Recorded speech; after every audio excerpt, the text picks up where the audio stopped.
शाह भाई का जो अब सफर रह गया है वो अल्हम्दुलिल्लाह 1000 किलोमीटर का रह गया है। शाह भाई दोस्तों बहुत जल्द अपने इस 1000 किलोमीटर के सफर को रवाना कर हज मुकर्रमा पर आपको दिखाई देने वाले हैं। अस्सलामु अलैकुम दोस्तों, मेरा नाम है इमरान। उम्मीद करता हूँ कि आप सभी खैरियत से होंगे। अल्लाह आप सभी को हमेशा खुश रखे। ये रमजान का महीना बहुत पाक महीना है। कहा जाता है कि इस महीने में लोग इबादत करते हैं और रोजे रखते हैं। इस महीने में लोगों की दुआएं कबूल होती है। जितना सवाब इस महीने के रोजे रखकर मिलता है उतना सवाब किसी चीज में नहीं मिलता है। तो इसलिए अल्लाह आपकी सारी मुरादें पूरी करे। तो चलिए अब बात करते हैं शिहाब भाई के सफर के बारे में कि वो अभी कहाँ हैं, उनका सफर कहाँ तक पहुंचा है, उन्हें अभी कितना और समय लगेगा हज करने के लिए, उन्हें अपना सफर शुरू किए हुए कितना समय हो गया है। आज हम इन सभी के बारे में आपको जानकारी देंगे। तो चलिए वीडियो को शुरू करते हैं। दोस्तों कहा जाता है कि मक्का तक जाना आसान नहीं होता। वो लोग बहुत किस्मत वाले होते हैं जो मक्का जाते हैं। मक्का जाने का सपना हर मुसलमान देखता है। वो हमेशा इस उम्मीद में रहता है कि उसे कब अल्लाह का बुलावा आएगा मक्का जाने के लिए।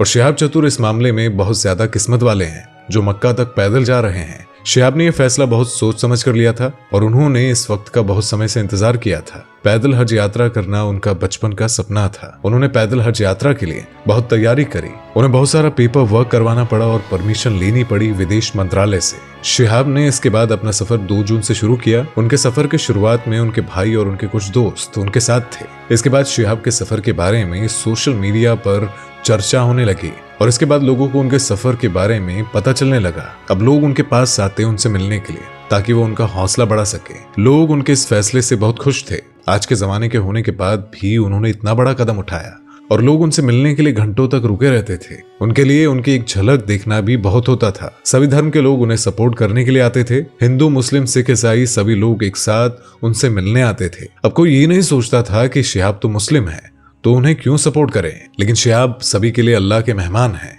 शिहाब का भारत का सफर बहुत ही ज्यादा अच्छे से हुआ। उन्होंने सही समय से भारत का सफर पूरा कर लिया था। वो भारत में 3500 किलोमीटर पैदल चले थे। इसके बाद वो बागा बॉर्डर पहुंचे थे जहां उन्हें पाकिस्तान का वीजा देने से इनकार कर दिया गया था, जिस वजह से उनकी टीम को उनका पेपर वर्क करवाना पड़ा। जब तक शिहाब का सफर शुरू हो तब तक वो पंजाब के खासा गांव के आफिया किड्स स्कूल में रहे और वहां लोग उनसे मिलने के लिए आते थे। वहां के बच्चे शिहाब भाई के साथ खेलते थे, उनसे बातें भी करते थे। शिहाब ने 4 से 5 महीने तक इंतजार किया वीजा मिलने का और इसके बाद जाकर पाकिस्तान सरकार ने उन्हें वीजा दिया। इसके बाद वो बागा बॉर्डर से पाकिस्तान में एंटर हो गए और वहां लोग उनका बेसब्री से इंतजार कर रहे थे। जैसे जैसे शिहाब आगे बढ़े वैसे ही बहुत सारे लोग उनसे मिलने के लिए आने लगे और वहां शिहाब भाई को पूरी सिक्योरिटी दी गई थी।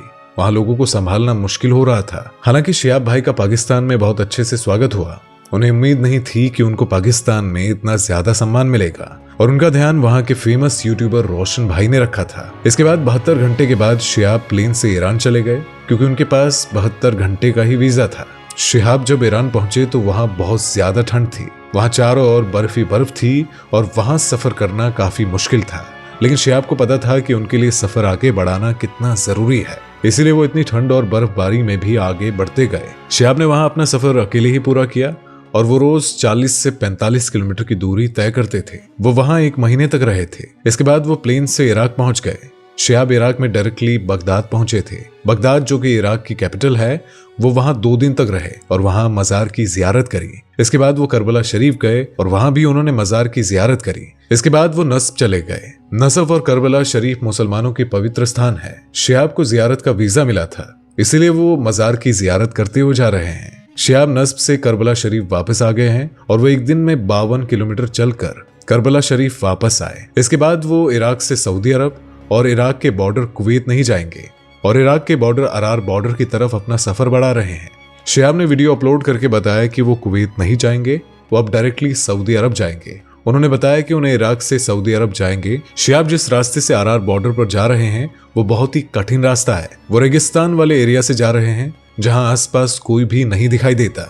शिहाब वहां अकेले ही चल रहे हैं, उनके साथ वहां कोई भी नहीं है। उन्हें सऊदी अरब पहुंचने में लगभग 1 से 1.5 महीने का समय लगेगा। उन्होंने बताया था कि वो 1400 किलोमीटर पैदल चलकर मदीना पहुंचेंगे। इसके बाद वो 350 किलोमीटर चलकर मक्का, और जिसमें उन्हें 15 दिन तो लग ही जाएंगे। शिहाब रोजे रखते हुए आगे बढ़ रहे हैं। शिहाब को अपने घर से निकले हुए 305 से भी ज्यादा दिन हो गए।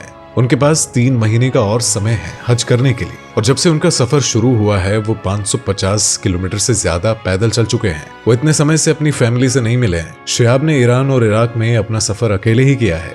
उनके साथ वहां भारत और पाकिस्तान के जैसे जनता नहीं थी, लेकिन वो घबराए नहीं और चलते गए।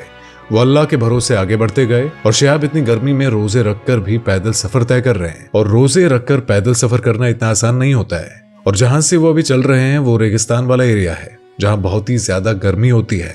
लेकिन हम सबको पता है कि अल्लाह उन्हें पूरी हिम्मत देंगे, जिससे कि वो अपना सफर पूरा कर सके और रोजे भी रख सके।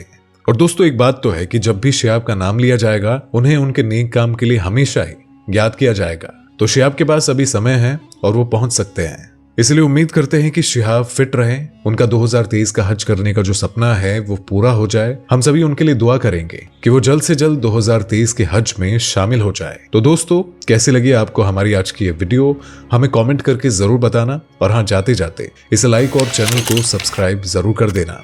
तो मिलेंगे अगली बार, तब तक के लिए धन्यवाद। दोस्तों, आपको स्क्रीन पर 2 और वीडियोस दिखाई दे रही हैं, जिसे देखने के लिए स्क्रीन पर क्लिक करें।